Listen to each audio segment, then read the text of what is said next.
papaitan for today's video. Ayan ang aming ulam ngayon, mga kakusina. Tara po, lutuin natin. Ito na yung pangpapaitan, mga kakusina. Nahiwa-hiwa na ni Habi pati yung mga aromatics ingredients niya, nahiwa na rin niya. Siya ang magluluto ngayon, taga-tikim lang ako.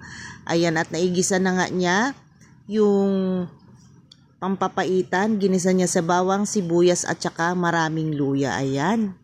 Pagkagisa nga ay linagyan niya na ng tubig. Ayan, mga kakusina. At tiningnan ko nga, binidyo ko nga. Dahil tinatawag niya ako, halika na, i-video mo na.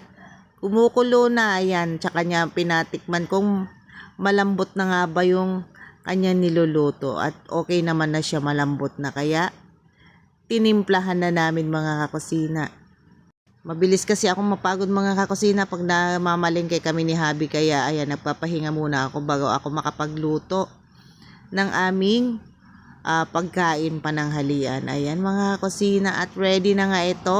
Pwede na ang timplahan, malambot na siya. Habang ginigisa nga pala ni Habi kanina ay naglagay siya ng paminta at saka kaunting patis para konting timpla na lang pag malapit na maluto. At ayan nga, naglagay na siya ng beef cubes, ceiling green at saka yung onion leeks. Walang spring onions, onion leeks na lang. Ayan ang sahog ng aming pangpapaitan, mga kakusina. Simpleng luto ng papaitan pero masarap. Ayan ang favorite ng aming Junakis. Ang papaitan sabaw pa lang, ulam na niya yan. Lagyan natin ng paasim. Grabe. Ang amoy, nakakagutom. Naglalagay nga pala kami dyan ng yung pampaasim na sinigang mix sa sampalok. Ayan, mga kusina, ang aming papaitan. Ganyan tapos kami natin kung anong lasa. Pero sa Ilocos, pag nagpapapaitan sila ay merong yung pinespes, yung mapait talaga. Pero masarap yun. Ayan nga, at tinikman ko na. Sarap ng pagkakaasim nitong tinuluto kong papaitan. Grabe kapawisan. Ang init dito sa amin ngayon.